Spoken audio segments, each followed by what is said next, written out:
Assalamualaikum warahmatullahi wabarakatuh. Yang terhormat Ibu Arifah Syamsiatin selaku dosen pengampu mata kuliah Konsep Dasar Sains Anak Usia Dini. Pada kesempatan kali ini, saya dan teman saya, Syafira Almawardani, akan menjelaskan mengenai konsep siang dan malam untuk anak usia dini dalam 5W1H. Usia dini. Yang pertama ada what atau apa. What ini adalah penjelasan kepada anak mengenai apa itu siang dan malam. Dengan cara yang mudah dimengerti, anak dapat dijelaskan dengan apa yang terjadi ketika siang dan malam. Pada usia sekitar 5-7 tahun, anak mulai penasaran dengan fenomena alam di sekitarnya, seperti kejadian siang dan malam. Pertama, anak harus mengetahui dahulu apa itu siang dan malam. Orang tua atau guru bisa memberikan penjelasan yang mudah dimengerti oleh anak. Siang adalah hari di mana matahari bersinar dengan terangnya untuk menyinari bumi. Pohon-pohon yang terkena angin siang, juga udara atau suhu pada siang hari. Pada siang hari juga manusia banyak beraktivitas untuk memenuhi kebutuhan hidupnya. Sedangkan malam hari adalah hari di mana bumi sudah memasuki waktunya untuk beristirahat. Malam hari berbanding terbalik dengan siang hari. Mereka tidak memiliki matahari sebagai penerangnya. Ketika matahari sudah tidak menyinari bumi, maka bumi akan gelap dan terjadilah malam hari.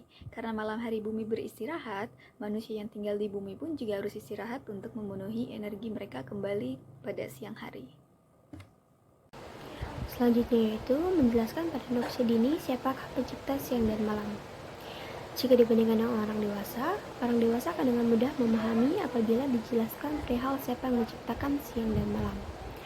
Pun akan dengan mudah juga menjawab bahwa Tuhanlah yang menciptakan hal tersebut. Namun lain halnya dengan anak kecil. Menjelaskan konsep ketuhanan kepada anak usia dini bukanlah perkara yang mudah. Kita dapat menjawab secara spontan bahwa Tuhanlah yang menciptakan siang dan malam. Namun, perlu diketahui bahwa ajaran ketuhanan sering ditampilkan melalui ungkapan yang abstrak, seperti Tuhan itu pencipta seluruh alam, lalu Tuhan itu satu, dekat, dan berada di mana-mana. Bagi anak-anak, terkhusus anak yang masih dalam kategori anak usia dini, pemahaman dengan tanpa adanya dukungan bukti konkret akan sangat sulit untuk dipahami. Anak akan mengartikan bahwa menciptakan merupakan sesuatu yang dibuat dengan tangan. Dekat merupakan suatu hal yang terjangkau oleh indera mereka, pun dengan ungkapan satu namun berada di mana-mana. Dalam hal ini, lingkungan, terutama lingkungan keluarga, memiliki pengaruh besar terhadap perkembangan keberagamaan anak. Jika lingkungan yang ditinggali anak mendukung perkembangan keberagamaannya, anak pun dapat tumbuh menjadi seorang yang memahami konsep ketuhanan. Dengan demikian, konsep abstrak mengenai Tuhan pada awalnya akan dipahami anak dengan persepsi konkretnya. Namun, lambat laun, anak akan memahami konsep abstrak tersebut. Hal tersebut pun sejalan dengan teori kognitif yang disampaikan oleh Piaget, bahwa anak yang telah memasuki fase operasional formal, yaitu dengan rentang usia 12 tahun sampai dewasa, sudah mampu berpikir mengenai hal-hal abstrak namun tetap dapat dipahami secara idealis dan logis. Selanjutnya yaitu menjelaskan kepada anak usia dini kenapa siang dan malam dapat terjadi. Sebelumnya perlu kita ketahui bahwa siang dan malam disebutkan sebagai konsep waktu yang harus bisa dipahami oleh anak. Nah, walaupun kemampuan setiap anak dalam memahami hal tersebut berbeda-beda, namun menggunakan waktu sejak usia dini akan memberikan stimulasi dan dukungan untuk anak sebelum memasuki usia sekolah, seperti kedisiplinan. Ketika mempelajari bagaimana konsep terjadinya pergantian siang dan malam, anak juga akan mengetahui apa saja fungsi dari bumi, matahari, bulan, dan hal lain yang terlibat. Nah, kita dapat menjelaskan pada anak menggunakan bahasa yang mudah dipahami olehnya, seperti siang dan malam muncul karena tempat yang kita pijak saat ini, yaitu bumi, mengalami perputaran di setiap detiknya. Bumi mengelilingi bola besar bercahaya yang berada di atas langit sana, yaitu matahari. Nah, namun penjelasan tersebut tentu akan memunculkan sebuah pertanyaan baru, seperti anak akan mengatakan bahwa ia tidak merasa bahwa dirinya berputar. Nah, dalam hal itu kita dapat menjelaskan padanya bahwa perputaran yang terjadi ini terjadi dalam skala yang kecil sehingga kita tidak merasakannya. Nah, di samping itu, selain dalam perspektif sains, kita juga dapat menjelaskan pada anak melalui perspektif lain, yaitu Siang dan malam terjadi sebagai batas waktu terhadap aktivitas-aktivitas yang dilakukan oleh manusia. Dalam hal ini orang tua harus mampu memberikan pemahaman terkait aktivitas-aktivitas yang dapat dilakukan di pagi hari, siang hari, ataupun malam hari. Selanjutnya ada when atau kapan malam dan siang hari itu muncul.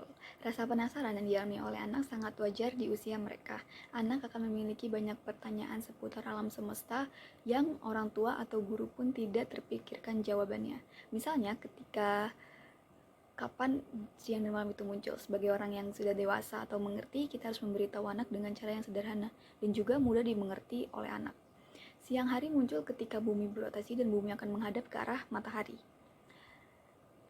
yang menyebabkan adanya cahaya yang dipantulkan oleh matahari ke bumi. Orang tua juga bisa menjelaskan kepada anak, jika siang hari muncul ketika matahari terlihat oleh kita dan berada tepat di atas bumi, maka akan ada cahaya di siang hari yang menerangi bumi.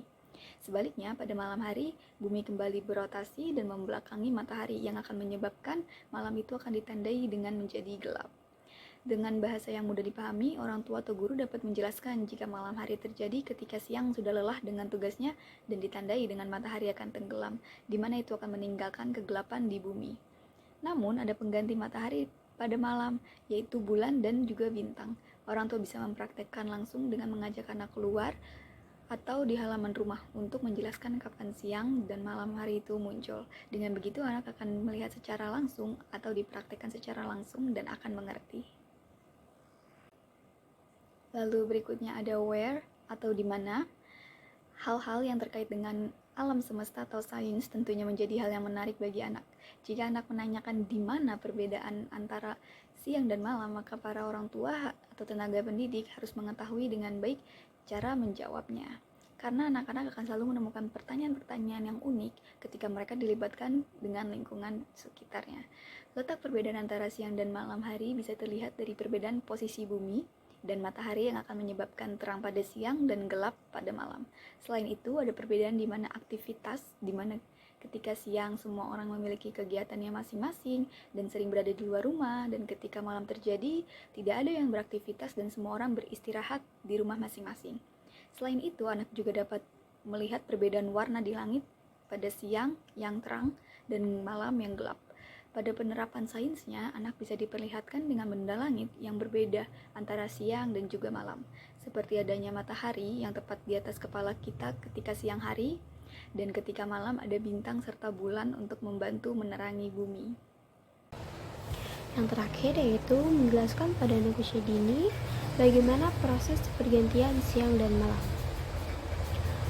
Sebelumnya, masa anak usia dini dikaitkan dengan masa di mana anak memiliki imajinasi yang tinggi.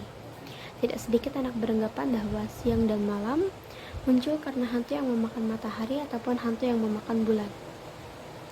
Jika kita menjelaskan pengertian mengenai rotasi bumi kepada anak, yang mana hal tersebutlah alasan dalam pergantian siang dan malam, maka akan ada kemungkinan besar anak tidak memahami hal tersebut.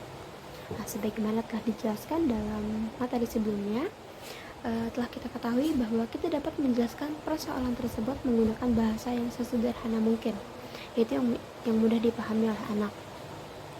Namun ternyata hal tersebut pun tetap memiliki kemungkinan tidak membuahkan hasil yang maksimal, mengingat kemampuan kognitif anak dalam memahami konsep abstrak itu berbeda-beda. Berdasarkan hal tersebut, maka dibutuhkanlah cara lain untuk menyampaikan persoalan mengenai pergantian siang dan malam, yaitu melalui percobaan sederhana menggunakan media pembelajaran yang menarik, di mana media pembelajaran ini harus dapat mendemonstrasikan dengan rinci bagaimana proses terjadinya pergantian siang dan malam. Dalam hal ini, kita dapat melakukan percobaan dengan menggunakan globe yang berbentuk balon sebagai bumi dan sentra besar sebagai matahari. Pelaksanaannya yaitu ketika sinar senter yang berperan sebagai matahari diarahkan ke peta India, maka wilayah tersebut akan terang, sehingga menandakan bahwa negara India sedang mengalami siang hari. Sementara peta Amerika yang dimana letaknya itu berada di belakangnya akan gelap, yang menandakan bahwa waktu di sana yaitu malam hari. Nah, melalui percobaan tersebut, diharap anak dapat lebih memahami tentang bagaimana proses pergantian siang dan malam. Baik, sekian dari kelompok kami tentang konsep siang dan malam untuk anak usia dini. Kurang lebihnya mohon maaf. Wassalamualaikum warahmatullahi wabarakatuh.